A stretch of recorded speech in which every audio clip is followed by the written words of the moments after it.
Let's talk about Tatis. Let's talk about this whole storyline of who he is, how he's acted, and what he's done. I'm shocked. I'm shocked that we're dealing with steroids in one of the players in San Diego. I'm shocked because, John, he grew up in a baseball family. His father had a really nice career with the St. Louis Cardinals and made a lot of money. I'm shocked that Fernando knows the history of guys testing positive. He knows Manny Ramirez. He knows Robinson Cano. Knew Alex Rodriguez and the extent of those guys getting disciplined the way they did when they tested positive. And yet he went and he did this. I'll be honest with you. I don't buy the theory that he took this medication because of ringworm. I was shocked and stunned that he would do that. Understanding that every baseball player has access to the greatest medical care there is, John, in professional sports. If there's an illness, you go to the club trainer who then gets you and directs you to the club doctor and you get treatment. He has to stay away from voodoo doctors in the Dominican Republic. Johnny has to stay away from doing anything on, quote, purchasing meds on the black market. I don't understand why he would take that drug for that situation outside the circle of Padre trainers and doctors. Why would you ever do that? So I'm shocked with the rationale and the reasoning of what Fernando Tatis did. You know, and the other factor here, it's an intangible factor. We're not talking about a dumb kid. We're not talking about a kid that grew up in poverty working on watermelon farms in the Dominican Republic off dirt roads. We're talking educated kid, baseball family, really smart guy. Why would you ever venture off the track of getting help if you're injured or ill to do this? Now, add into the equation what he did in the winter. John, he got injured, motorcycle accidents, plural. Right. He injured his wrist. Was there any communication between Fernando Tatis and his agent, Dan Lozano? Granted, we were in a lockout, but he could have communicated to his agent. That agent could have gone to the Padres and said, we got a problem. They could have brought that kid in and then examined him, got him treated because he was injured, even though clubs were not supposed to have relationships with players during the baseball lockout. So we've got this decision with the steroid. We got that decision and how he handled or did not handle it correctly. And you wonder, why is he doing this? Why is he acting this way? So there's a volume of questions about him, his mental approach to dealing with things, his honesty with dealing with things. And now a line has been drawn on the sand by A.J. Preller.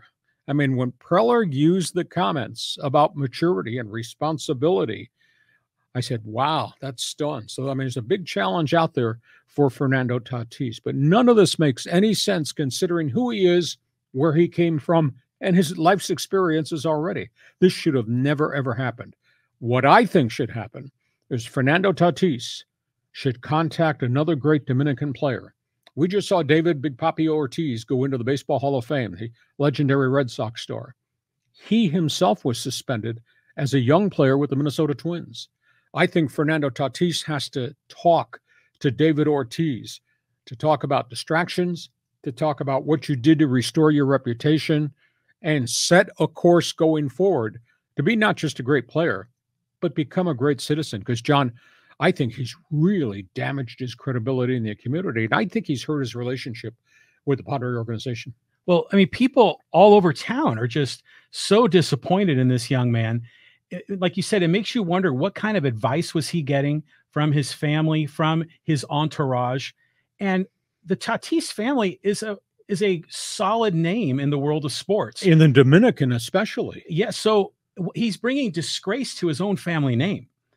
So think about all the little children that are running around with number 23 Tatis Jr. jerseys around town. Are they going to still wear it? Or are they going to say, he's a cheater and I don't want my child to wear a cheater shirt? I think the other angle that we should pay attention to is his history as a Padre. You know, by the time this suspension ends next May, Fernando Tatis will have played 273 games for the Padres, will have missed 311 games for the Padres because of the injuries, Yeah. because he's played so hard. And now, obviously, because of this 80-game suspension. One of the things that nobody's talking about is if you're a first-time offender in the drug program, you could get a 20-game suspension or a 40-game suspension. If you're a second-time offender, it goes to 80. Was there a prior drug offense that projected him now into the 80-game suspension? Oh, and keep this in mind. If there is another issue as it relates to any type of drugs, be it marijuana or be it cocaine or be it some other type of steroid, the next suspension is going to be for 1 full calendar year. And to quote A.J. Preller, you are responsible for what is in your body. So now Tatis has all these things that he has to deal with in terms of his own responsibility and what he owes to the club and what he owes to the guys in the clubhouse. Going to be a big story going forward. This story is not over yet. It's just unbelievable. I mean, this young man has the world handed to him on a silver platter. $340 million contract, gigantic banners on the face of Petco Park. He's the face not only of the Padres, the face of Major League Baseball. And now, how are the Padres going to cleanse their brand? How is Major League Baseball going to cleanse their brand? Well, I think, John, those are real valid questions. And we talk about the Padres themselves as a franchise. Understand that this is a young player. Young guys make mistakes. So therefore, a club guiding this player, and go back to my thing about he should talk to David Ortiz about resurrecting his credibility, but a club guiding his player can get them out of the situation that he has put himself and to a degree has put this team in. And